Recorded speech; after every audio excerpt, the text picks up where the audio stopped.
ശരി. Very good evening and welcome, dear students. We were discussing chapter number 4, Cell, the basic unit of life. In this chapter, we have to study two major parts.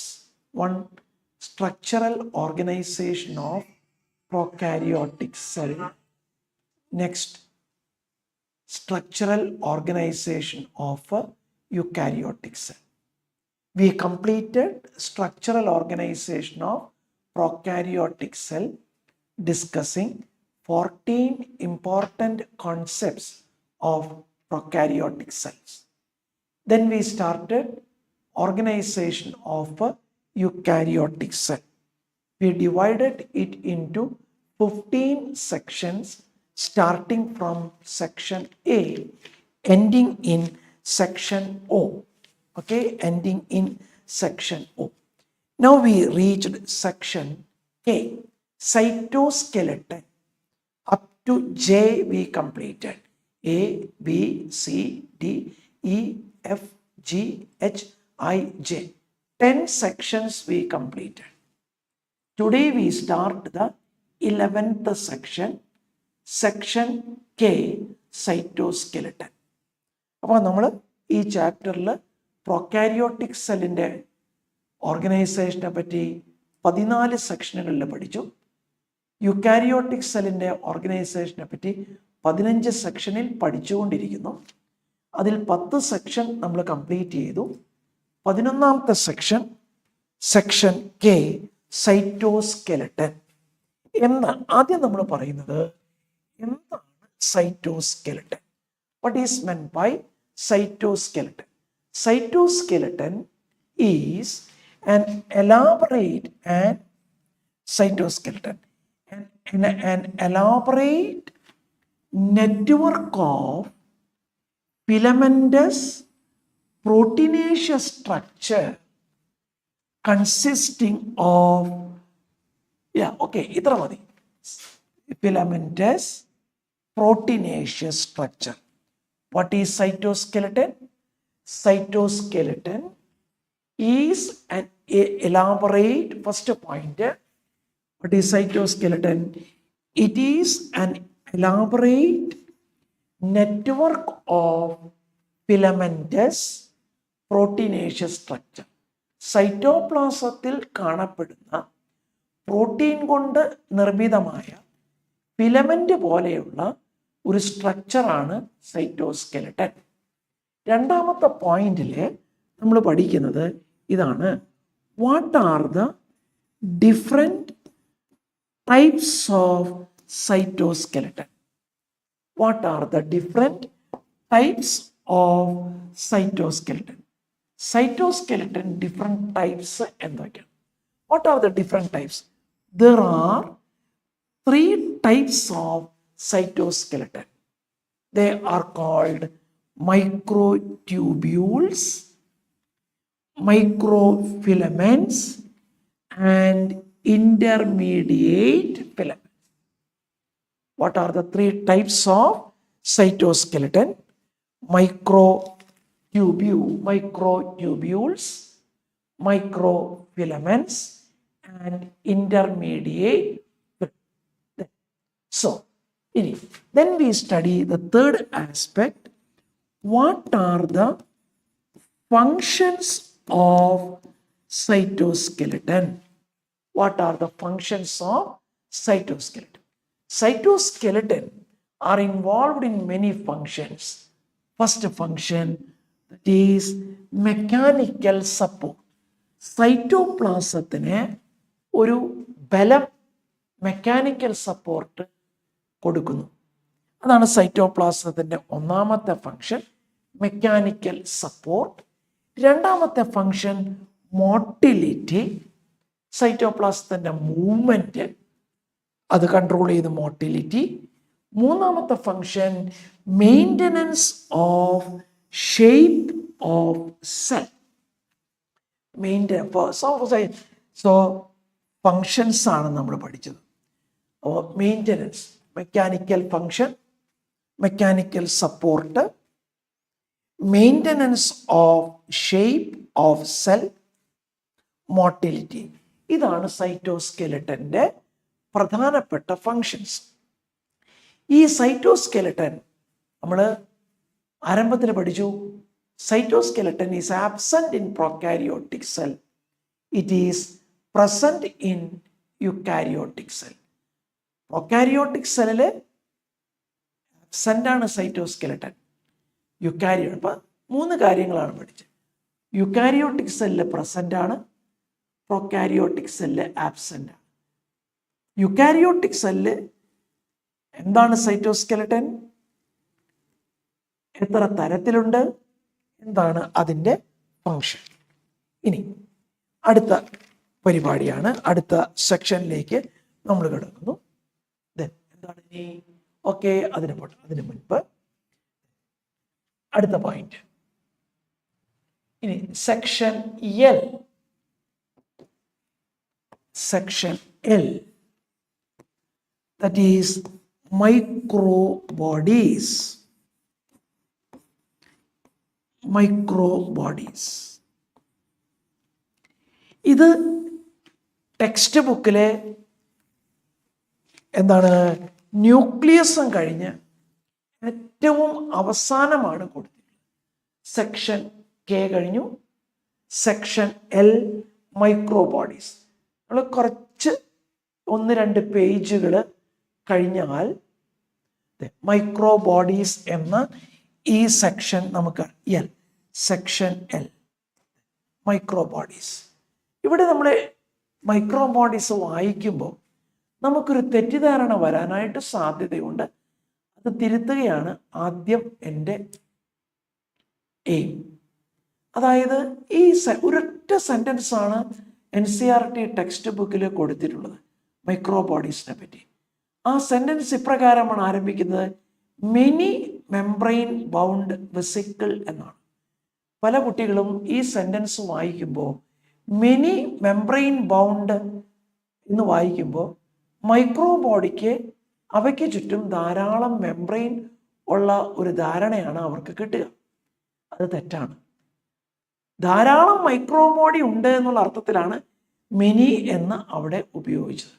ഒരു സെല്ലിൽ ധാരാളം മൈക്രോബോഡീസ് ഉണ്ട് എന്നുള്ള അർത്ഥത്തിൽ many membrane bound minute vesicles called microbodies എന്നാണ്.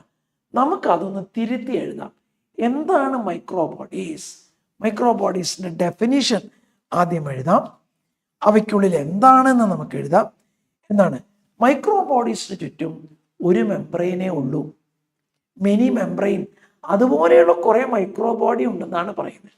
അപ്പം നമുക്ക് എന്താണ്, നമ്മുടെ ഇവിടേക്ക് വരാം, ഈ ഭാഗത്തേക്ക് വരാം. മൈക്രോബോഡി എന്താണ്? മൈക്രോബോഡീസ് സിംഗിൾ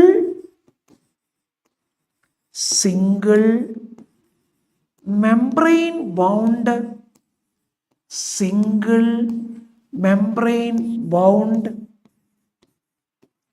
vesicle-like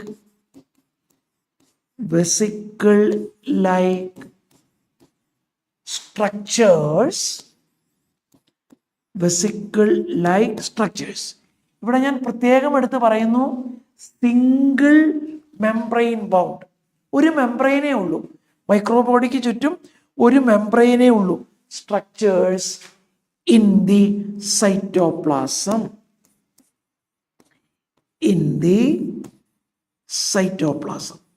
സൈറ്റോപ്ലാസത്തിൽ കാണപ്പെടുന്ന single membrane bound vesicle like structure.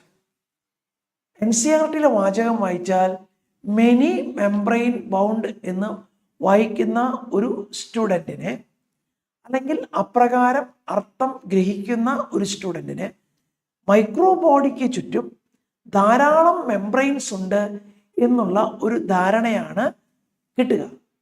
പക്ഷേ മൈക്രോബോഡിക്ക് ചുറ്റും ഒരു മെംബ്രെയിനേ ഉള്ളൂ. ഇങ്ങനെ ഒരു സ്ട്രക്ചറാണ് ഒരു മെംബ്രെയിൻ. അതിനുള്ളിൽ എന്തെങ്കിലും സബ്സ്റ്റൻസുകളൊക്കെ ഉണ്ടായിരിക്കും.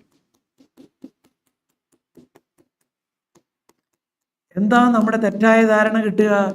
മൈക്രോബോഡിക്ക് ചുറ്റും ധാരാളം മെംബ്രെയിൻ ഉണ്ട് എന്നാണ് കിട്ടുന്നത്. ഇതാണ് single membrane. Okay, single membrane. അപ്പോൾ ഒന്നാമത്തെ പോയിന്റ് നമ്മൾ പഠിച്ചു. അതുപോലെ ധാരാളം സ്ട്രക്ചേഴ്സ് ഉണ്ട്, ധാരാളം മൈക്രോബോഡി ഒരു സ്റ്റെല്ലിലുണ്ട് എന്നുള്ള അർത്ഥത്തിനാണ് മെനി എന്ന് ഉപയോഗിച്ചത്. Single membrane bound vesicle like structure found in the cytoplasm. ഇത് എന്താണ് അതിനകത്തുള്ളത്? Single membrane bound body present in the cytoplasm. ഇനി നമുക്ക് എന്താണ് അടുത്ത പോയിന്റ്? അത് നമ്മുടെ NCERT തന്നെ കൊടുത്തിട്ടുണ്ട്. എന്താണ്? ദേ കണ്ടെയ്ൻ, അത് കുഴപ്പമില്ല, they contain various enzymes. They contain various enzymes. അതാണ് they contain microbodies. They contain various enzymes. അതിനകത്ത് ധാരാളം എൻസൈംസ് ഉണ്ടായിരിക്കും. ഇതാണ് membrane. This is the membrane and it contains many enzymes. Single membrane bound vesicle like structures, single membrane bound vesicle like structures present in the cytoplasm. They contain various enzymes. Then next, they are present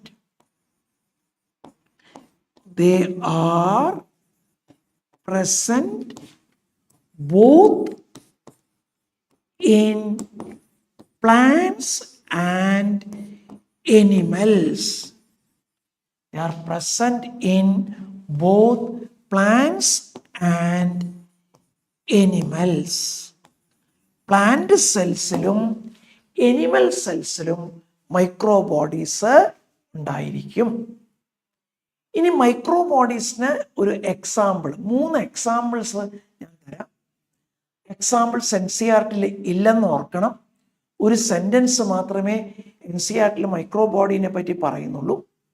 ഇനി അവസാനമായിട്ട് നമുക്ക് മൈക്രോബോഡീസിന്റെ എക്സാമ്പിൾസിലേക്ക് വരാം. 3 example ഞാൻ തരുന്നുണ്ട്. ഒന്ന് എന്താണ്? That is peroxisomes. Peroxisomes മൈക്രോബോഡിക്ക് example ആണ് പെറോക്സിസോം. രണ്ടാമത്തെ ഒരു എക്സാമ്പിൾ ആണ് ഗ്ലയോക്സിസോംസ്.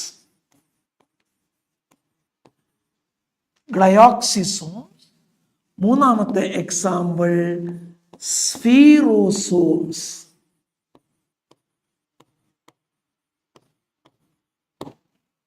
Peroxisomes, glyoxysomes and spherosomes are examples of microbodies. ഓർത്തിരിക്കുക, എക്സാമ്പിൾ ഇല്ല, എക്സാമ്പിള് NCERT കൊടുത്തിട്ടില്ല. നമ്മൾ മൈക്രോബോഡി ഇങ്ങനെയാണ് പഠിക്കുന്നത്. Single membrane bound vesicle like structures in the cytoplasm. മൈക്രോബോഡിക്ക് ചുറ്റും മൈക്രോബോഡി ആവരണം ചെയ്യപ്പെട്ട് ഒരു മെംബ്രെയിനേ ഉള്ളൂ. അതിനകത്ത് ധാരാളം പലതരത്തിലുള്ള എൻസൈംസ് ഉണ്ട്. പ്ലാന്റ്സിലും എനിമൽസിലും മൈക്രോബോഡീസ് ഉണ്ടായിരിക്കും. പെറോക്സിസോം, ഗ്ലയോക്സിസോം, സ്ഫീറോസോം ഇവയാണ് മൈക്രോബോഡീസിന്റെ എക്സാമ്പിൾ. മിനി മെംബ്രെയിൻ ബൗണ്ട് അത് തെറ്റാതെ ഓർക്കണം. മെനി മൈക്രോബോഡി ഉണ്ട് എന്നുള്ള അർത്ഥത്തിലാണ് many membrane bound vesicles R present എന്ന് കൊടുത്തിട്ടുണ്ട്. അപ്പൊ സെക്ഷൻ L ആണ് നമ്മൾ പഠിച്ച മൈക്രോബോഡീസിനെ പറ്റിയിട്ട്. ഇനി സെക്ഷൻ M ആണ് നമ്മൾ പഠിക്കാനായിട്ട് പോകുന്നത്. സെക്ഷൻ എമ്മിന് നമ്മളൊരു പുതിയ പേജ് എടുക്കുകയാണ്. സെക്ഷൻ എമ്മിന് വേണ്ടിയിട്ട് സെക്ഷൻ എം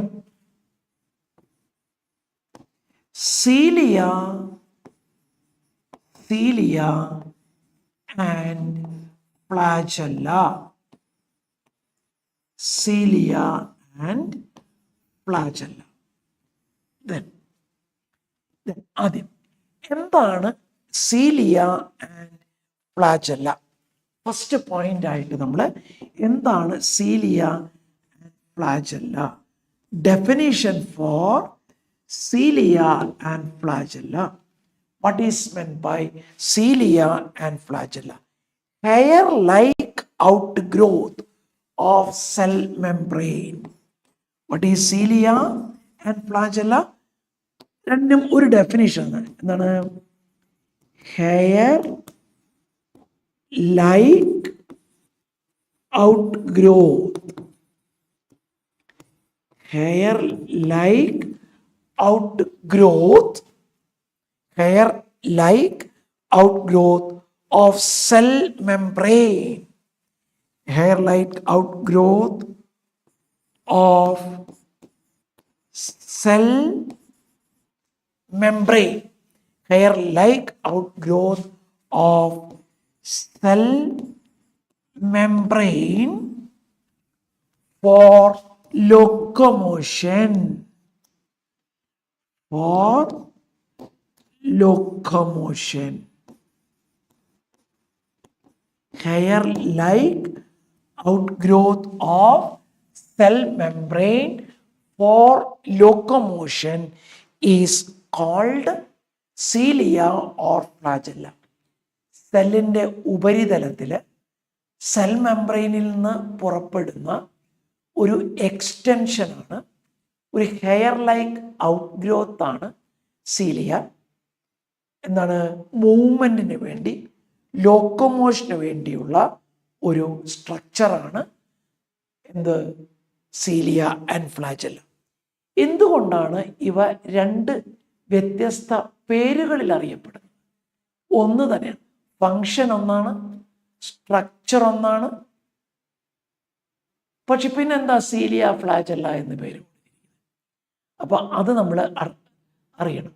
സീലിയ എന്നും ഫ്ലാജെല്ല എന്ന് പറയുന്ന രണ്ട് വ്യത്യസ്ത സ്ട്രക്ചർ സെയിം ആണ്, ഫങ്ഷൻ സെയിം ആണ്. പേരിൽ മാത്രം എന്തുകൊണ്ടാണ് ഈ വ്യത്യാസം നമുക്ക്? അപ്പൊ നമ്മുടെ അടുത്ത എയിം ഇതാണ്.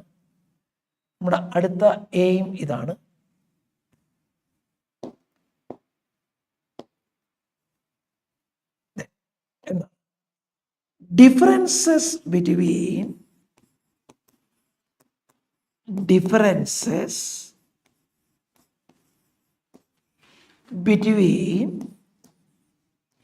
cilia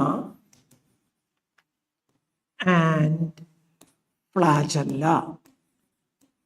Differences between cilia and flagella. സീലിയയും ഫ്ലാജെല്ലയും തമ്മിലുള്ള ഡിഫറൻസ് ആണ് നമ്മൾ എഴുതുന്നത്.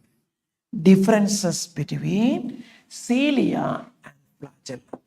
സീലിയയും ഫ്ലാജെല്ലയും തമ്മിൽ എന്താണ് ഡിഫറൻസ്? പേരിൽ മാത്രമേ ഡിഫറൻസ് ഉള്ളൂ. സ്ട്രക്ചർ എങ്ങനെയുള്ള? ഒന്നാമത്തെ പോയിന്റ് നമ്മൾ സീലിയയിൽ പറയുന്നത് ഇതാണ്.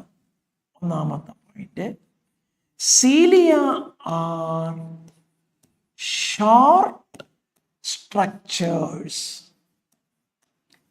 സീലിയ ഷോർട്ട് സ്ട്രക്ചേഴ്സ് ആണ്, ചെറിയ സ്ട്രക്ചേഴ്സ് ആണ്. പക്ഷേ ഫ്ലാജെല്ല ലോങ് സ്ട്രക്ചേഴ്സ് ആണ്. Cilia are short structure, cilia are short structure, flagella are long structure. ചെറിയ സ്ട്രക്ചർ ആണെങ്കിൽ, നീളത്തിൽ ചെറുതാണെങ്കിൽ അതിനെ സീലിയ എന്ന് വിളിക്കും. നീളം കൂടുതലാണെങ്കിൽ അതിനെ ഫ്ലാജെല്ല എന്ന് വിളിക്കും. രണ്ടാമത്തെ point, more in number, more in number per cell. ഒരു സീലയുടെ എണ്ണം ഒരു സെല്ലിലെ നമ്പർ കൂടുതലായിരിക്കും. 300 മുതൽ 300 to 14,000, 300 to 14,000 വരെ ആയിരിക്കാം സീലയുടെ എണ്ണം. 300 to 14,000. Then flagella, few in number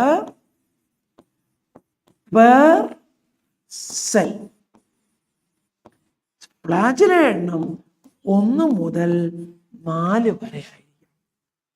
ഫ്ലാജലയുടെ എണ്ണം 1 മുതൽ 4 വരെ. ഇനി മൂന്നാമത്തെ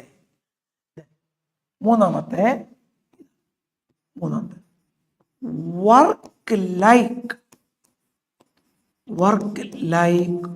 or, AOARS, work like oars, that is coordinated movement,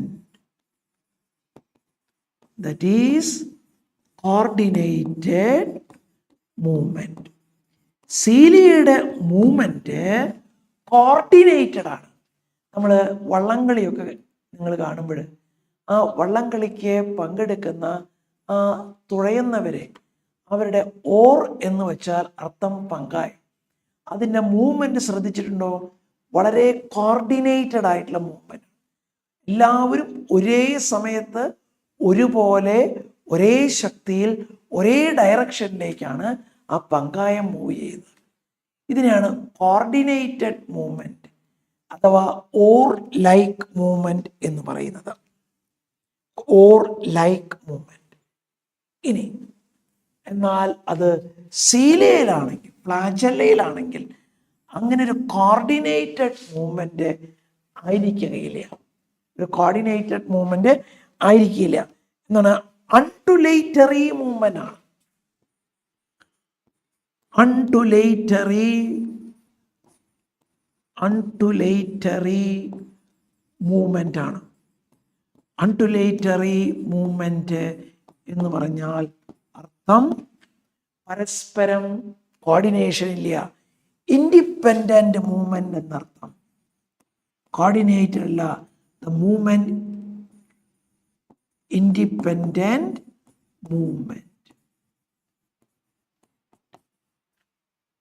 ഇതാണ് ഇവ തമ്മിലുള്ള വ്യത്യാസം. എന്താണ്?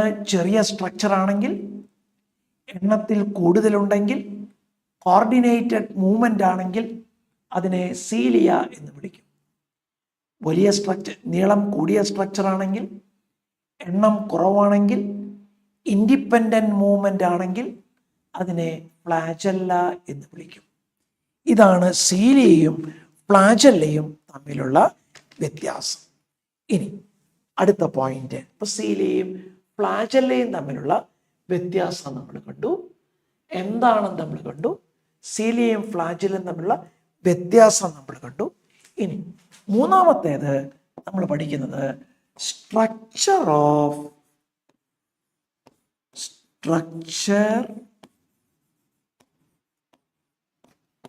Of cilia or flagella. രണ്ടിൻ്റെയും സ്ട്രക്ചർ സെയിം ആണ്. Structure of cilia and flagella. സീലിയയുടെയും ഫ്ലാജല്ലയുടെയും സ്ട്രക്ചർ നമുക്ക് 1, 2, 3 എന്ന് നമ്പർ ഇട്ട് പ്രധാനപ്പെട്ട ഭാഗങ്ങൾ ഡയഗ്രത്തിൻ്റെ സഹായത്താൽ പഠിക്കാം. ഒന്നാമത് നമ്മൾ പറയുന്നത് ഫസ്റ്റ് സ്ട്രക്ചർ. ഒന്നാമത്തെ basal body. Basal body. Basal body എന്താണ്? Basal body. ബേസൽ ബോഡി നമുക്ക് സീലിയയുടെ ഫ്ലാജല്ലയുടെ സ്ട്രക്ചർ, അതിൻ്റെ description,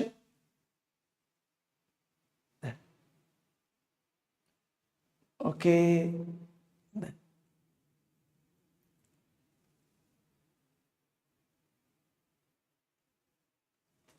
Okay, movement. Prokaryotic cell, electronic microcell. എന്താണ് basal body? Then that is എന്താണ് cilia and flagella. They are cylindrical structures. That is cilia and flagella, basal bodies. They are cylindrical structures. Cylindrical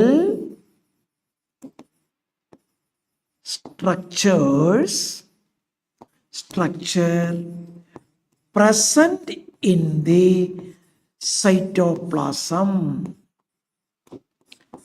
Cylindrical structures present in the cytoplasm. സൈറ്റോപ്ലാസത്തില് കാണപ്പെടുന്ന ഒരു cylindrical സ്ട്രക്ചറാണ് basal body. Cylindrical structure called basal body. Then cilia അടുത്ത point, cilia or flagella originate from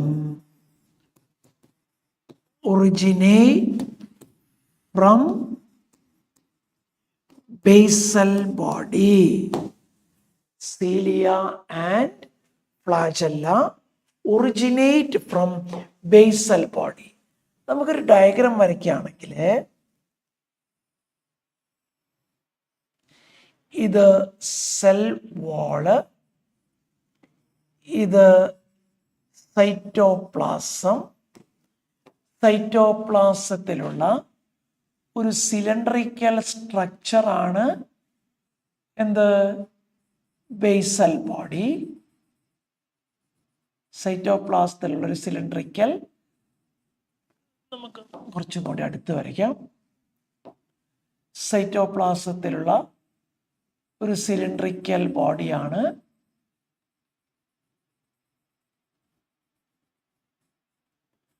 basal body.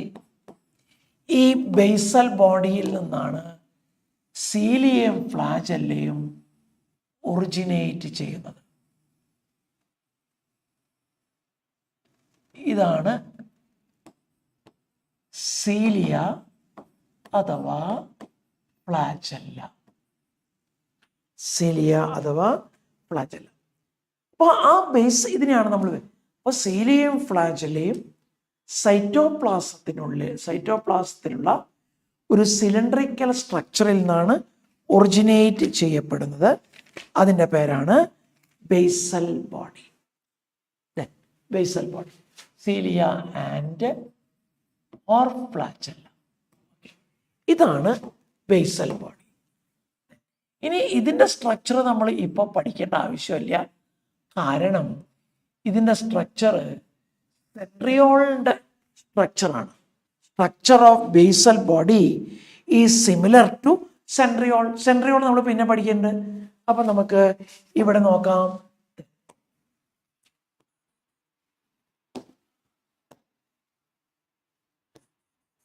Structure of basal body is similar to structure of centriole. Structure of basal body is similar to structure of centriole. അപ്പോൾ ആദ്യത്തെ part കഴിഞ്ഞു. രണ്ടാമത്തെ part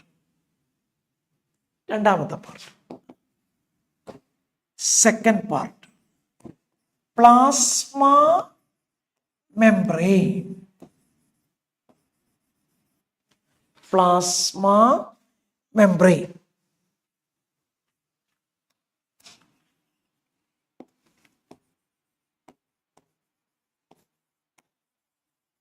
plasma membrane സീലിയുടെയും ഫ്ലാജല്ലയുടെയും സ്ട്രക്ചറിൽ എന്താണ്? Cilium or flagellum show that they are covered by plasma membrane. Cilia or each cilium or flagellum is covered by plasma membrane. നോക്കാം, each cilium or flagellum is covered by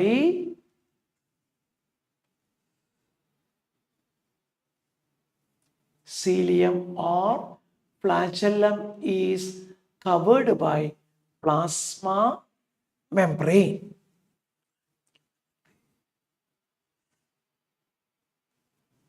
Then look here the diagram. Then ഇവിടെ എല്ലാം ശരിക്കും അടയാളപ്പെടുത്തേണ്ടത് ഇതാണ് plasma membrane. Each cilium or flagellum is covered by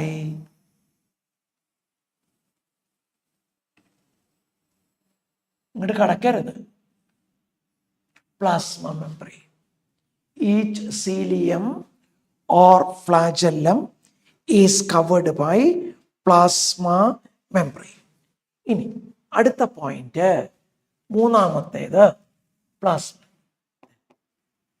മൂന്നാമത്തെ ആക്സോനീം.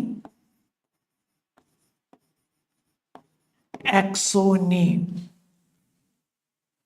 മൂന്നാമത്തെ part ആക്സോനീം. What is axoneme? Axoneme is the core part. Axoneme is the core part of cilia and flagella. Axoneme is the core part of cilia and flagella. ഈ plasma മെമ്പറിനകത്ത് ഈ total സ്ട്രക്ചറിനെയാണ് ആക്സോനീം എന്ന് പറയുന്നത്. The total structure, ഈ കാണുന്ന structure, plasma മെമ്പറിനകത്തുള്ള മൊത്തം സ്ട്രക്ചറിനെയാണ് എന്ത് വിളിക്കുന്നത്? ആക്സോനീം എന്ന് വിളിക്കുന്ന ഈ സ്ട്രക്ചർ. ഈ കാണുന്ന എല്ലാതുമാണ് ആക്സോനീം. The core part of cilia and flagella is called axoneme. ഇനി ആക്സോനീമിൽ എന്താണ് കാണുന്നത്? Axoneme consists of microtubules. Next point, axoneme consists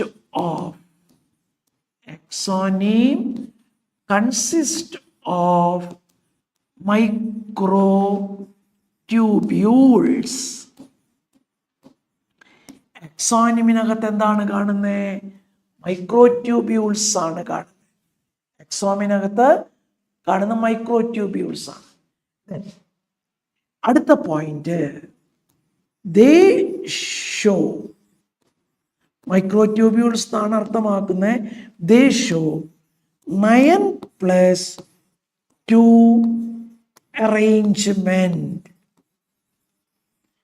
Microtubules, they show 9+2 arrangement. Microtubules show 9+2 arrangement. They show 9+2. എന്താണ് 9+2 arrangement? എന്താണ് 9+2 arrangement? 9+2, they show 9+2 arrangement. That is, there are 9 peripheral microtubules.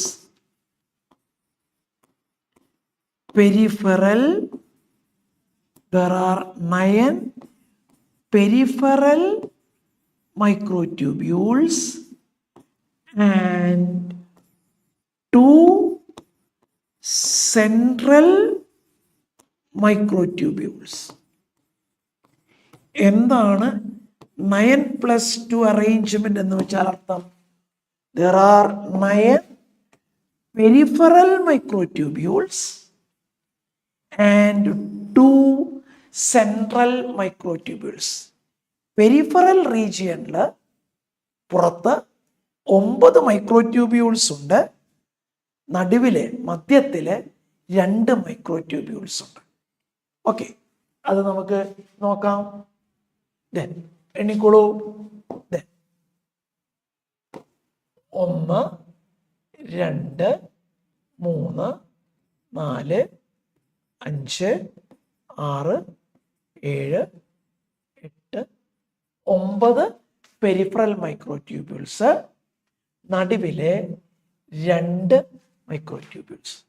ഇതിനെയാണ് 9+2 arrangement എന്ന് പറയുന്നത്. There are 9 microtubules and 2 central microtubules. ഇനി അടുത്ത point, 4ാമത്തെ point ആയിട്ട് നമ്മൾ എഴുതുന്നത് ഇതാണ്. 3 പോയിന്റുകൾ നമ്മൾ കണ്ടു. ഇതാണ്. ഇനി ഇത് പെരിഫറലൊക്കെ പറയാം, 9 പിന്നെ എക്സ്പ്ലെയിൻ ചെയ്യാം. അടുത്ത 4ാമത്തെ central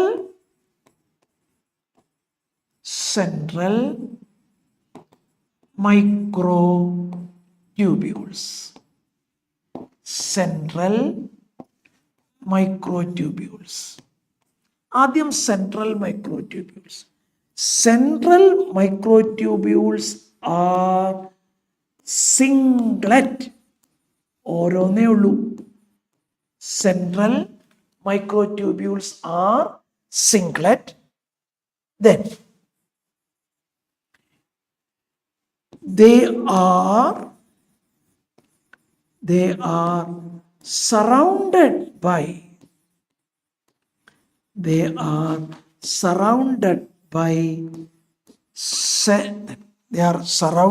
by a sheath.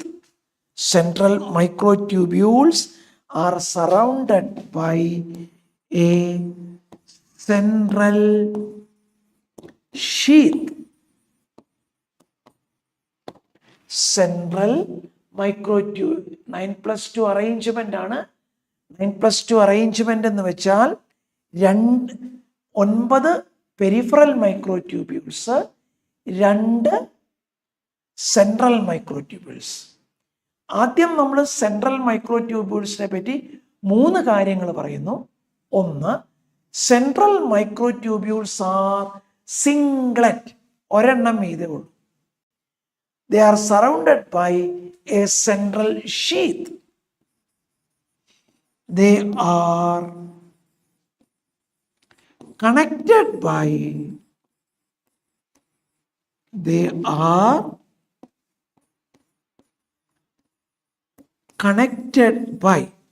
central microtubules are connected by bridge. ഈ 3 കാര്യങ്ങൾ ഓർക്കാം. Central microtubules are singlet.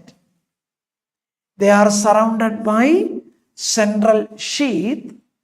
They are connected by bridge. നോക്കാം ഈ 3 കാര്യങ്ങൾ. നോക്കൂ, സെൻട്രൽ മൈക്രോട്യൂബ്യൂൾസ് നോക്കൂ. സെൻട്രൽ മൈക്രോട്യൂബ്യൂൾസ് ദേ ഒരെണ്ണേ ഉള്ളൂ. ഒറ്റയാണവ. Singlet. They are surrounded by a sheath. അതാണ് നമ്മൾ പേരിട്ടത് central sheath. They are surrounded by central sheath. They are connected by a bridge. 3 കാര്യങ്ങളായി. Central microtubules are singlet. ഒറ്റയ്ക്കേ ഉള്ളൂ, ഒരെണ്ണേ. കണ്ടോ? And the central microtubules are surrounded by a central sheath. and they are connected by a bridge. They are connected by a bridge. ഈ മൂന്ന് കാര്യങ്ങൾ നോക്കുക. Central microtubules are singlet. ഓർക്കുക, they are connected by central sheath. They are surrounded by central sheath. They are connected by bridge. ഇനി നമുക്ക് peripheral മൈക്രോട്യൂബ്യൂൾസ് എങ്ങനെയാണെന്ന് നോക്കാം. അടുത്തത് അഞ്ചാമത്തെ പെരിഫറൽ മൈക്രോട്യൂബ്യൂൾസ്. പെരിഫറൽ മൈക്രോട്യൂബ്യൂൾസ് കുറച്ച്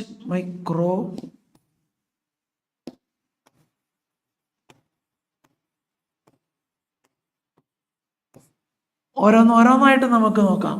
ഒന്ന്, peripheral microtubules are doublet. Peripheral microtubules are doublet. That is in pairs. 9 peripheral microtubules ഉണ്ട്. Each peripheral microtubules are doublet. Each peripheral microtubules are doublet. നോക്കാം നമുക്ക്. നോക്കിയേ, ഓരോ പെരിഫറൽ മൈക്രോട്യൂബ്യൂൾസും ഓരോന്നും ഓരോ പെയറാണ്.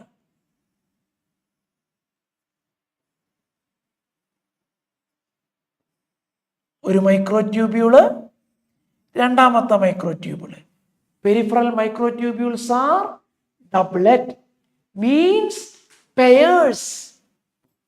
Peripheral microtubules are doublet and they are pairs. Then next point എന്താണ്? They are connected by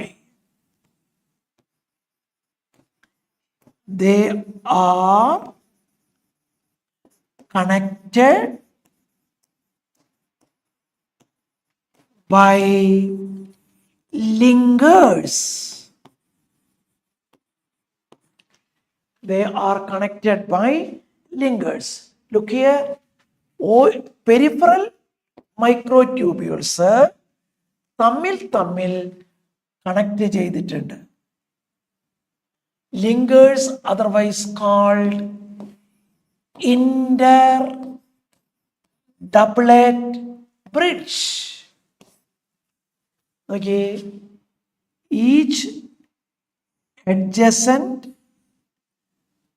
peripheral microtubules are connected by linkers or inter-doublet bridge. Inter-doublet bridge.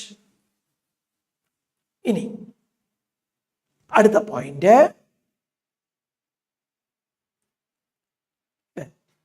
next is each peripheral microtubules, I write PMT. Each peripheral microtubule is connected. Each peripheral microtubule is connected with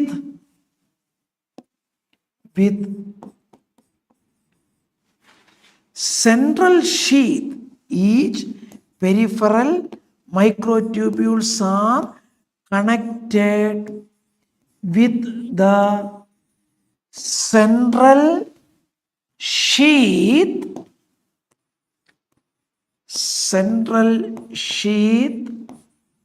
by radial spoke. Is connected by radial spoke. നോക്കാം. each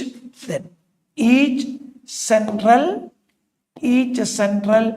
microtubules are connected to the central sheath by radial spoke. Look here. ആ peripheral മൈക്രോട്യൂബ്യൂൾസിന്റെ കാര്യങ്ങൾ ഓർക്കാം. Each peripheral microtubule is a doublet. That means pairs. Peripheral microtubules are connected by interdoublet bridge or linkers. Each peripheral microtubule is connected to the central sheath by radial spoke.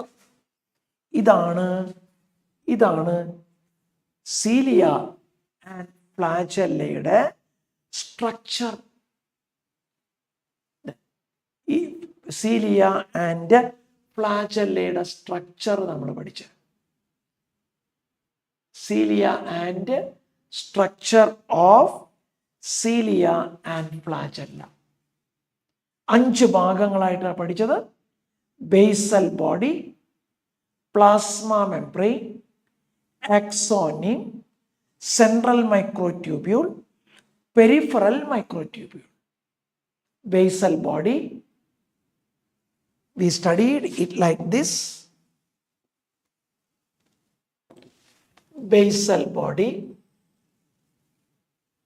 plasma membrane, axoneme, central microtubules and peripheral microtubules. Central microtubules and peripheral microtubules. 5 ഭാഗങ്ങളായിട്ട് cilia and ഫ്ലാജെല്ലയുടെ structure നമ്മൾ പഠിച്ചു. എന്താണ് cilia and ഫ്ലാജെല്ല? ഇനി അടുത്ത സെക്ഷനിൽ നമ്മൾ പഠിക്കുന്നത് സീലിയ ആൻഡ് ഫ്ലാജെല്ലയുടെ സ്ട്രക്ചർ പഠിച്ചു. അടുത്ത സെക്ഷനിൽ നമ്മൾ പഠിക്കുന്നത് section M, centrosome and section N.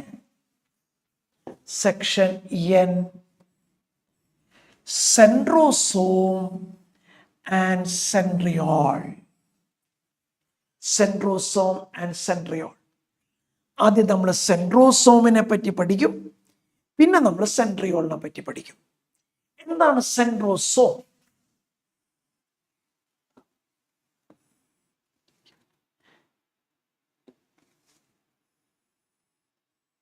Yes, centrosome is an organelle. Centrosome is an organelle usually containing 2 cylindrical structures called centriole. Centrosome is an organelle. It is usually consists of 2 cylindrical structures called centriole. They are surrounded by a pericentriolar material. They are surrounded by a pericentriolar material. നമുക്ക് വേണമെങ്കിൽ സെൻട്രിയോളിന്റെ ഒരു diagram ഇങ്ങനെ വരയ്ക്കാം. സെൻട്രോസ്, ഇത് 2 സെൻട്രിയോള്. It is surrounded by a pericentriolar material.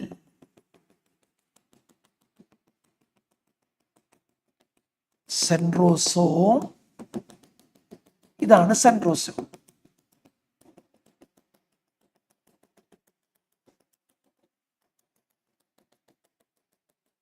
സെൻട്രോസോമിന്റെ diagram ഉണ്ടോ വരയ്ക്കണേ?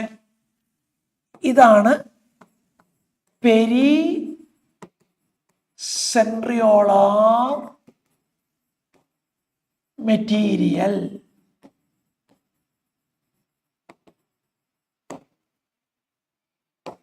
ഇതാണ് centriole. അപ്പോൾ ഒരു സെൻട്രോസോമില് 2 സെൻട്രിയോൾ ഉണ്ടായിരിക്കും. ആ സെൻട്രിയോളിനെ ചുറ്റിയിട്ട് സറൗണ്ടഡ് ബൈ, അതിനെ സറൗണ്ട് ചെയ്ത് ഒരു പെരിസെൻട്രിയോളാർ മെറ്റീരിയൽ ഉണ്ടായിരിക്കും. ഇതാണ് centrosome. This is what is called the centrosome. Centrosome consist of 2 centriole surrounded by pericentriolar material. ഈ 2 സെൻട്രിയോൾസും, the 2 centrioles are lying perpendicular to each other. The 2 centrioles are arranged perpendicular to each other. ഇനി നമ്മൾ സെൻട്രിയോളിന്റെ structure ആണ് പഠിക്കുന്നത്. ഇതാണ് centriole. ഇതിന്റെ സ്ട്രക്ചറാണ് പഠിക്കുന്നത്. Okay, അപ്പൊ centrosome എന്താണെന്ന് കണ്ടു. എ ആയിട്ട് നമ്മൾ സെൻട്രോസോം എന്താണെന്ന് കണ്ടു. ഇനി ബി ആയിട്ട് നമ്മൾ കാണുന്നു, ബി ആയിട്ട് നമ്മൾ centriole.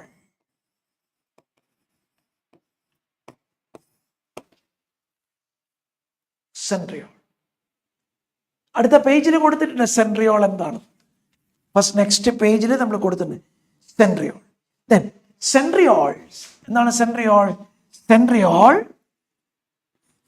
Is A cylindrical structure. Centriole is a cylindrical structure. Centriole is a cylindrical structure. Then they show 9+0 arrangement. Show 9+0 arrangement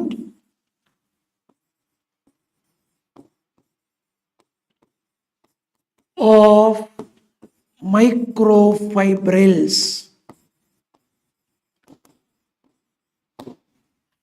They show 9+0 arrangement of microfibrils. എന്താണ് 9+0 arrangement എന്ന് പറഞ്ഞാൽ? 9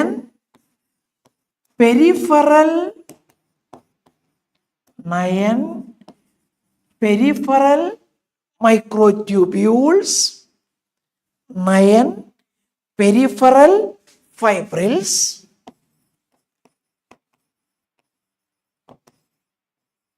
and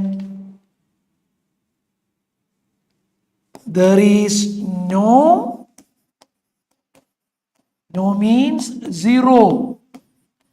There is no central fibril. There is no central fibril. 9+2 arrangement ആണ് cilia and flagella. ഇവിടെ 9+0 arrangement ആണ്. 9+0 എന്താണ് 9+0? 9 peripheral micro fibrils ഉണ്ട്, പക്ഷേ central fibril ഇല്ല. പിന്നെ എന്താ അവിടെ കാണുന്നത്? Central fibril is central portion. Central portion of centriole consists of central portion of centriole consists of a proteinaceous hub. Proteinaceous hub. മധ്യഭാഗത്ത് പ്രോട്ടീൻ കൊണ്ടുള്ളൊരു പദാർത്ഥമാണ്. അതിന് ചുറ്റും 9 പെരിഫറൽ മൈക്രോട്യൂബ്യൂൾസ്. മധ്യഭാഗത്ത് ഫൈബ്രിൽസ് ഇല്ല. ഒരു പ്രത്യേകത കൂടി കാണാം. എന്താണ്? Then peripheral fibrils peripheral fibrils are triplet. Peripheral fibrils are triplet. എങ്ങനെയാ പെരിഫറൽ ഫൈബ്രിൽസ്? 1 2 3 1 2 3 1 2 3 1 2 3 1 2 3 1 2 3 3 4 5 6 7 8. നോക്കിയേ 1 2 3 4 5 6 7 8 9. ഇതാണ് peripheral fibrils. They are triplet. പക്ഷെ മധ്യഭാഗത്ത് ഫൈബ്രിൽസ് ഇല്ല. There is no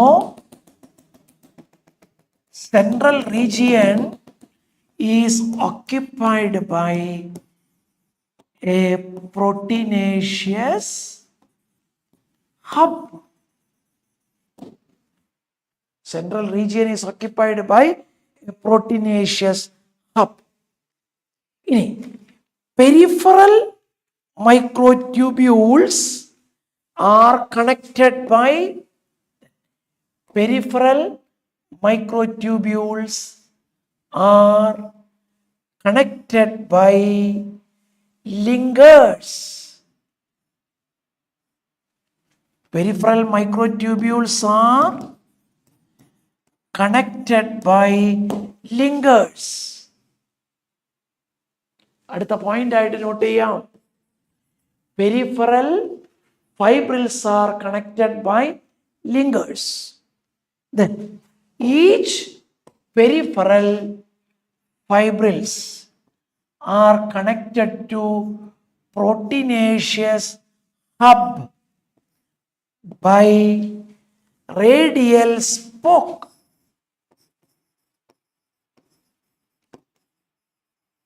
ഒക്കെ സീലിയയുടെ പോലെ തന്നെ. ഒറ്റ വ്യത്യാസം മാത്രമേ ഉള്ളൂ. ഒന്ന്, സെൻട്രൽ ഫൈബ്രിൽസ് ഇല്ല. രണ്ടാമത്, peripheral fibrils are triplet. Peripheral fibrils are triplet. ഇതാണ് ഡയഗ്രാം NCERT ഇല്ലെങ്കിലും ഒരു സെൻട്രിയോളിന്റെ ഭംഗി. They are cylindrical structure. That is, they show 9+0 arrangement. Peripheral fibrils are triplet. There are 9 peripheral fibrils. You can see that there are 9 peripheral fibrils. Central fibrils absent. There is no central fibril, but the central portion is occupied by a proteinaceous hub. Peripheral fibrils are connected by linkers. Peripheral fibrils are connected by linkers. Peripheral fibrils are connected to the proteinaceous hub by radial spoke. ഇനി എന്താണ് ഇതിന്റെ function? Then the function of centriole is to form basal body of cilia and flagella. Function to form basal body of cilia and flagella, and to form spindle fibers in animals. Animalsile spindle fibers ഉണ്ടാക്കുന്നത് സെൻട്രിയോളിൽ നിന്നാണ്. Cilia ഫ്ലാജല്ലയ്ക്ക് വേണ്ട basal body ഉണ്ടാകുന്നതും ഏതിൽ നിന്നാണ്? സെൻട്രിയോളിൽ നിന്നാണ്. അപ്പൊ സെൻട്രിയോളിന്റെ function ആണ് ഇവിടെ കൊടുത്തിരിക്കുന്നത്. What are the functions of centriole? രണ്ട് ഫങ്ഷൻ, ഒന്ന് ബേസൽ ബോഡി ഉണ്ടാവുക, രണ്ട് എന്താണ് സ്പിൻഡിൽ ഫൈബേഴ്സ് ഉണ്ടാകും. ബാക്കിയൊക്കെ നമ്മൾ പറഞ്ഞതാണ്. റേഡിയൽ സ്പോക്ക്, പ്രോട്ടീനേഷ്യസ് ഹബ്ബ് എന്നൊക്കെ നമ്മൾ എക്സ്പ്ലെയിൻ. ഇതാണ് നമ്മുടെ സീലിയ ഫ്ലാജെല്ലയിലെ സെൻട്രോസോമിൽ നമ്മൾ കണ്ടത്. Section M, A centrosome, B centriole, radial spoke, link. ഇനി ലാസ്റ്റ് സെക്ഷൻ ആണ് നമ്മുടെ സെക്ഷൻ ഒ. സെക്ഷൻ ഒ 15ാമത്തെ സെക്ഷനാണ്. യുക്കാരിയോട്ടിക് സെല്ലിലെ ന്യൂക്ലിയസ്. ന്യൂക്ലിയസ് എന്താണ്? ന്യൂക്ലിയസ് നമുക്കറിയാം, നമ്മൾ ആദ്യമേ തന്നെ പഠിച്ചിട്ടുണ്ട്. Nucleus it was first described by Robert Brown in 1831. Robert Brown in 1831. സെല്ലിന്റെ ആരംഭത്തില് നമ്മൾ പഠിച്ചു an overview of cell 1831. then എന്തിനെയാണ് ന്യൂക്ലിയസ് എന്ന് വിളിക്കുന്നത്? That is later the material of nucleus is stained by a basic dye given by the name chromatin by Fleming. ന്യൂക്ലിയസിനകത്തെ material basic dye ഉപയോഗിച്ച് stain ചെയ്യാനായിട്ട് സാധിക്കുമെന്നും അപ്രകാരം സ്റ്റെയിൻ ചെയ്യപ്പെടുന്ന സ്ട്രക്ചറിനെ chromatin എന്ന് വിളിക്കും എന്നാണ് ഇന്ന് വിളിച്ചു ആര്? ഫ്ലെമിംഗ്. ഇനി എന്താണ് ന്യൂക്ലിയസിന്റെ സ്ട്രക്ചറിനെ പറ്റിയാണ് നമ്മൾ പഠിക്കുന്നത്. ഇനി നമ്മൾ പഠിക്കുന്നത് structure of nucleus. Structure of nucleus. ന്യൂക്ലിയസിന്റെ സ്ട്രക്ചറിനെ പറ്റിയാണ് പഠിക്കുന്നത്. ന്യൂക്ലിയസിന്റെ സ്ട്രക്ചറിൽ പ്രധാനമായിട്ടും 5 ഭാഗങ്ങളാണുള്ളത്.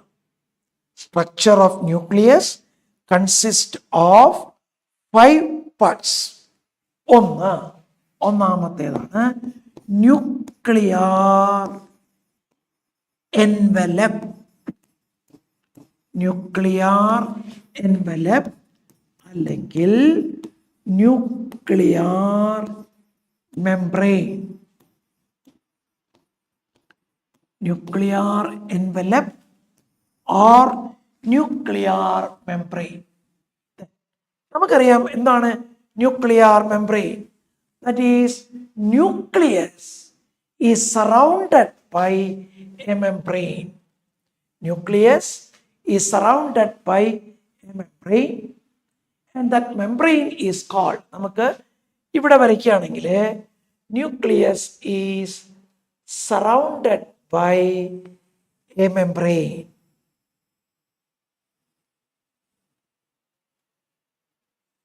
It is surrounded by 2 membranes like this.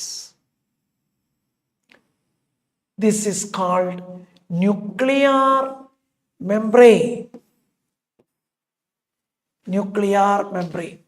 ശരിക്കും ഈ ന്യൂക്ലിയർ മെംബ്രെയിൻ ഇടയ്ക്കിടയ്ക്ക് ചെറിയ ചെറിയ സ്പേസ് ഉണ്ട്, ഗ്യാപ്പ് ഉണ്ട്. This is called nuclear membrane. Outer membrane is called, this is outer membrane and this is inner membrane. The space in between the outer and inner membrane is called perinuclear space. The space between outer membrane and inner membrane is called perinuclear space. The width of the perinuclear space is about 10 to 50 micrometer. 10 to 50 micrometer. Then the outer membrane is continuous with the endoplasmic reticulum, like this. Outer membrane is continuous with the endoplasmic reticulum. Outer membrane is continuous with the endoplasmic reticulum. Outer membrane is continuous with the endoplasmic reticulum, and also it bears ribosomes. Outer membrane also possesses ribosomes. This is nuclear membrane. Then nuclear membrane possesses certain small opening called nuclear pore. There are small minute pores. They are called nuclear pores. Nuclear pores are formed by the fusion of outer membrane and inner membrane.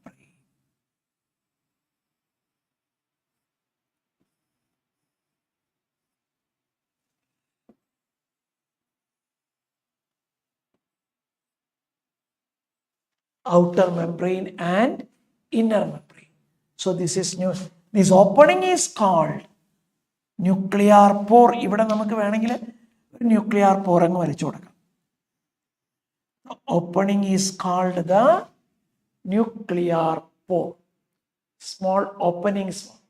Then, okay, nuclear pore.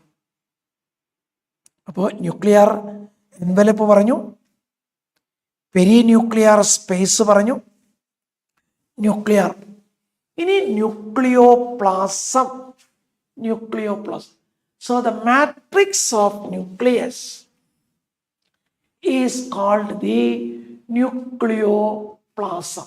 So nuclear membrane നമ്മൾ പറഞ്ഞു, nuclear pore നമ്മൾ പറഞ്ഞു. The matrix of nucleus is called the nucleoplasm.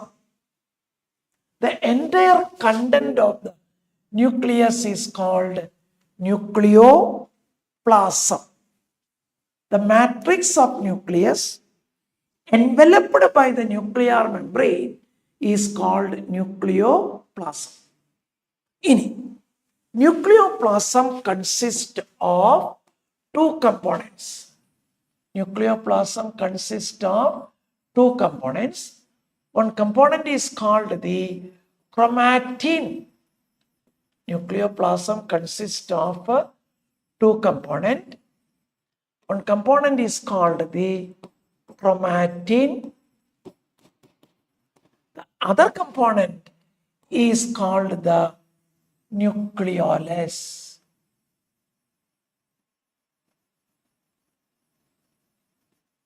This is the nucleus. So nucleoplasm consists of two components, chromatin and nucleolus. What is nucleoplasm? The matrix of nucleus is called nucleoplasm. Nuclear membrane അകത്ത് കാണപ്പെടുന്ന ന്യൂക്ലിയസിന്റെ complete കണ്ടന്റിനെയാണ് nucleoplasm എന്ന് വിളിക്കുന്നത്. Nucleoplasm consists of two parts. ഏതൊക്കെയാ? chromatin and nucleolus. Chromatin and nucleolus. Chromatin bookil കൊടുത്തിട്ടുണ്ട്. The content of nucleus is called the matrix of nucleus is called nucleoplasm. Nuclear matrix is called nucleoplasm. It consists of two components, nucleolus and chromatin. What is nucleolus? nucleolus is a spherical structure. Nucleolus is a spherical structure present in the nucleoplasm. Nucleolus is a spherical structure present in the nucleoplasm. What is its function? Its function is, nucleolus is the site for active ribosomal RNA synthesis. Nucleolus is the site of active ribosomal RNA synthesis. That means large and numerous nucleoli are present in cells which are actively involved in protein synthesis. Protein synthesis ആക്റ്റീവായിട്ട് നടക്കുന്ന സെല്ലുകളിൽ ന്യൂക്ലിയോലസിൻ്റെ വലിപ്പം, ന്യൂക്ലിയോലസിൻ്റെ എണ്ണം ഇവ രണ്ടും കൂടുതലായിരിക്കും. ഇനി chromatin എന്താണ്? ക്രൊമാറ്റിൻ രണ്ടാമത്തെ പാർട്ടാണ് chromatin. So chromatin is a nucleoprotein structure. Chromatin. That is, what is chromatin? It is given. What is chromatin? That is indistinct network of nucleoprotein fibers are called chromatin. ഇതാണ് nucleoprotein. ഇതുപോലെയുള്ള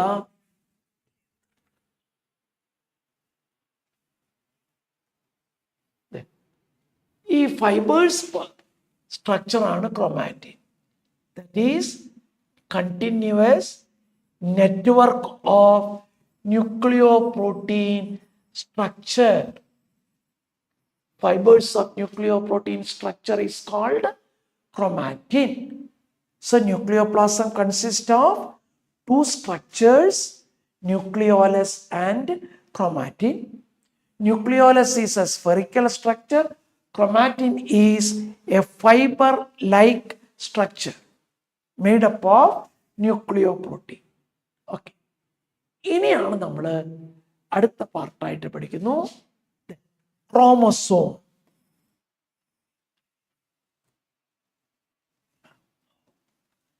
next നമ്മൾ പഠിക്കുന്നത് chromosome.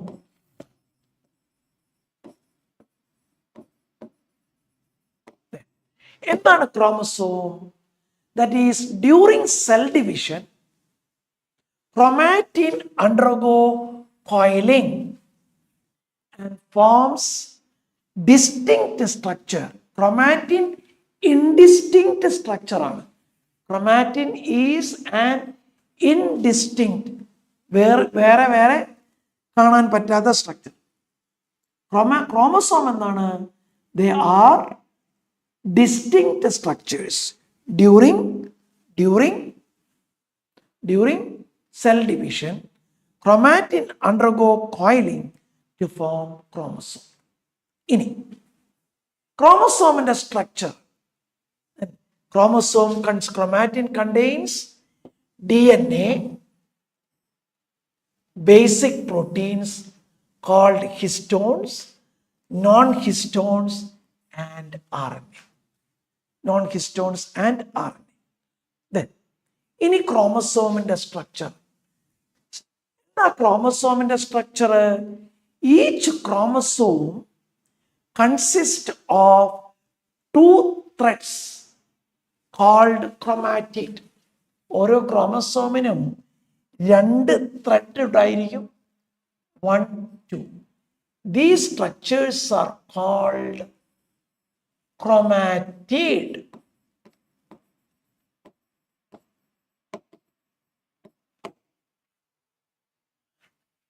Then these 2 chromatids are sticked together at one point. This point is called centromere. Each chromosome consists of 2 threads called chromatid. അടുത്ത structure centromere. The 2 chromatids are sticked together. നോക്കിക്കോളൂ, ഞാൻ വരയ്ക്കാം. ഇതാണ് ഒരു chromatid.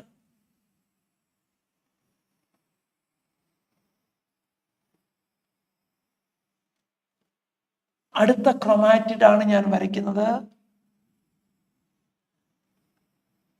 ഇതാണ് അടുത്ത ക്രോമാറ്റിഡ്. പക്ഷെ ഈ 2 ക്രോമാറ്റിഡുകളും തമ്മിൽ ഒരു സ്ഥലത്ത് പറ്റിപ്പിടിച്ചിരിക്കുന്നുണ്ട്. കണ്ടോ? പറ്റിപ്പിടിച്ചിരിക്കുന്ന ഈ ഭാഗം കണ്ടോ? This region is called centromere അല്ലെങ്കിൽ primary constriction.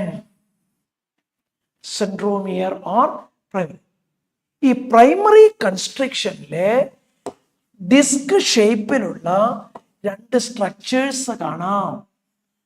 There are 2 disc shaped structures. ഈ ഡിസ്ക് ഷേപ്ഡ് സ്ട്രക്ചേഴ്സിനെ വിളിക്കുന്ന പേരാണ് കൈനറ്റോകോർ. Centromere consists of 2 disc-shaped structure called kinetochore. The disc-shaped structures are called kinetochore. Then, ഇനി ചില ക്രോമസോമുകൾക്ക് apart from centromere there is another constriction that is called secondary constriction. എല്ലാ ക്രോമസോമിനില്ല. ചില ക്രോമസോമുകൾക്ക് primary constriction അഥവാ സെൻട്രോമിയറിന് പുറമെ രണ്ടാമതൊരു കൺസ്ട്രിക്ഷൻ ഉണ്ടായിരിക്കും. അതിൻ്റെ പേരാണ് സെക്കൻഡറി കൺസ്ട്രിക്ഷൻ. നോക്കി കാണിച്ചു തരാം. വേറൊരു ഡയഗ്രത്തിൽ കൊടുത്തിട്ട് നോക്കൂ, കണ്ടോ? ഇപ്പൊ ഇവിടെ കൊടുത്തിരിക്കുന്ന ഒന്നാമത്തെ ക്രോമസോമിന് ഇതാണ് പ്രൈമറി കൺസ്ട്രിക്ഷൻ അഥവാ സെൻട്രോമിയർ. ഇത് അടയാളം തെറ്റാറുണ്ടോ? ഇതാണ് സെക്കൻഡറി കൺസ്ട്രിക്ഷൻ. ഈ അടയാളം നമുക്ക് വേണ്ട.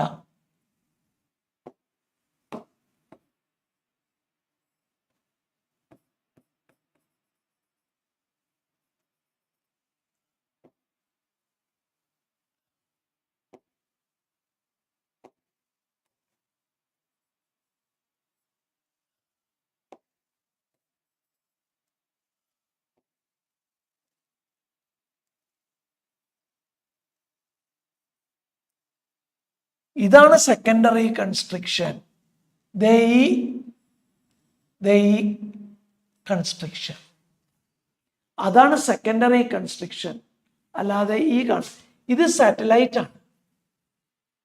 അപ്പോ ഇതാണ് പ്രൈമറി കൺസ്ട്രിക്ഷൻ അഥവാ centromere. Some chromosomes have an additional constriction apart from primary constriction that is called secondary constriction. The portion of chromosome beyond this one is secondary constriction. Beyond secondary constriction is called satellite. Secondary constriction ശേഷം secondary constriction അപ്പുറത്ത് വരുന്ന ക്രോമസോമിന്റെ ഭാഗമാണ് satellite. The portion of chromosome beyond secondary constriction, ഇതാണ് secondary constriction, is called, this one is the secondary constriction. ഈ ഭാഗം secondary constriction. അതിന് ശേഷം വരുന്ന ഈ ഭാഗം that is satellite. എല്ലാ ക്രോമസോമിനും അതില്ല. ഇനി അടുത്തത്, there are 4 types of chromosomes based on the position of centromere. There are 4 types of chromosomes. ഒന്ന് metacentric chromosome. Metacentric chromosome. Here, centromere is at the middle of the chromosome. സെൻട്രോമിയറിന്റെ പൊസിഷനെ ആസ്പദമാക്കി 4 തരം chromosomes ഉണ്ട്. ഒന്ന് metacentric. Centromere ക്രോമസോമിന്റെ മധ്യത്തിൽ. ഇനി sub metacentric, രണ്ടാമത്തെ sub metacentric. Centromere മധ്യഭാഗത്ത് നിന്ന് അല്പം മാറിയിട്ടാണ്. അപ്പോ ഒരു ആം ചെറുതായിരിക്കും. The short arm is called P arm. Other arm is long arm. Long arm is called Q arm. NCERT ഇല്ല. സബ് മെറ്റാസെൻട്രിക് ക്രോമസോമില് സെൻട്രോമിയർ മധ്യഭാഗത്ത് അല്പം മാറിയാണ് ഉണ്ടാവുക. അതിന്റെ ഫലമായിട്ട് ഒരു ആം, സെൻട്രോമിയറിന്റെ അപ്പുറത്തും ഇപ്പുറത്തുമുള്ള ഭാഗം, ഇതിനെയാണ് നമ്മൾ ഒരു ആം എന്ന് വിളിക്കുന്നത്. ഇതിനെയാണ് നമ്മൾ ഒരു ആം എന്ന് വിളിക്കുന്നത്. സെൻട്രോമിയർ മധ്യത്തിലാണെങ്കിൽ 2 ആമും ഈക്വൽ ആയിരിക്കും. സെൻട്രോമിയർ മധ്യത്തിൽ നിന്ന് അല്പം നീങ്ങിയിട്ടാണെങ്കിൽ ഒരു ആം ഷോർട്ട് ആയിരിക്കും. അതിനെ പി ആം എന്ന് വിളിക്കുന്നു. ഒരു ആം ലോങ് ആയിരിക്കും. അതിനെ ക്യൂ ആം എന്ന് വിളിക്കുന്നു. ഇനി എക്രോസെൻട്രിക് chromosome. എക്രോസെൻട്രിക്. Centromere is towards one end of the chromosome. Centromere is one end of the chromosome. So one arm is very long. The long arm, Q arm. One arm is short. It is called P arm. One arm is short. It is called P arm. Telocentric diagram അത്ര ശരിയല്ല. എന്താണ് telocentric? Telocentric centromere at the terminal position. ശരിക്കും ആ diagram ഇങ്ങനെയാണ് വേണ്ടത്.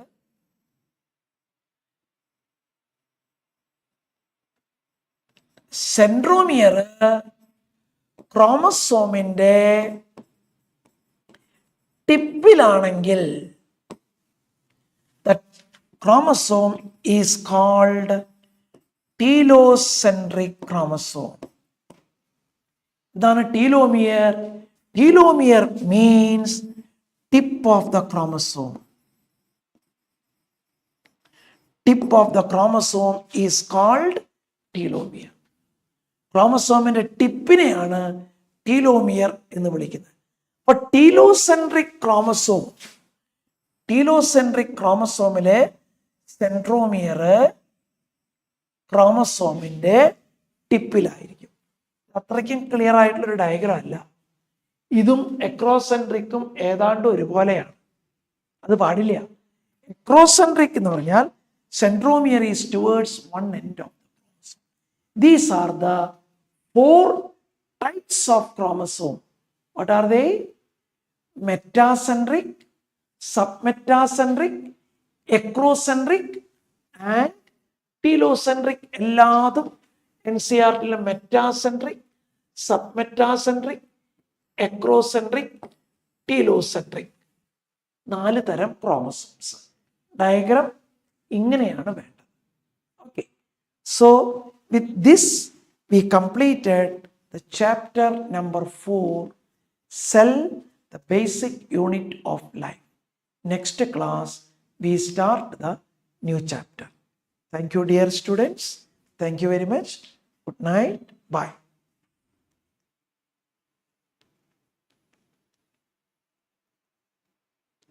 Yes, thank you, Anugraha. Thank you, Abhinav. Thank you all. ഇത് save ചെയ്തില്ലെങ്കിൽ കുഴപ്പമില്ല.